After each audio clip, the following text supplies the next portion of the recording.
What's up, guys? B-Rob here, and today I got a really quick, delicious tip to share with you. I'll be right back.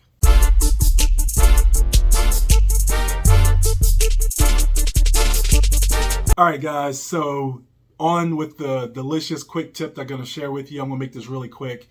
So basically, one of the things I've been doing for a while, and I don't know why I didn't share this with you before, I'm so sorry about that, but if you're looking for a protein pack, but you don't care about carb, breakfast, that's delicious, here it is. So basically what you do is you take Premier Pro cinnamon roll, ready to drink protein shake, and it's 30 grams of protein, and you mix that with your favorite granola. For me, what you see here is I chose the Nature Valley Big and the Nature Valley Big and Crunchy granola, and this is the cinnamon flavor. So I got the cinnamon roll protein shake and the cinnamon granola, and I put them together, and it's just delicious, loaded with protein but also carbs because it is granola.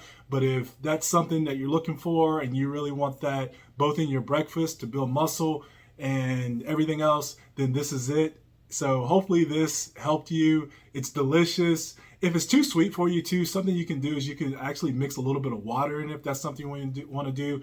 And if you don't want to use this protein powder, something you can do also is you can mix your own protein powder and then pour it in there. That's something that I think I may have shared with you guys before in one of the other videos, but if not, here it is now. But guys, hopefully you enjoy this, and I'm telling you, it's delicious. I do this all the time when I just want to grab a quick breakfast, all right? So hopefully this helped you. Thank you guys for watching. Please make sure that you like, share, subscribe, and comment. I'll see you next week. This is B-Rob.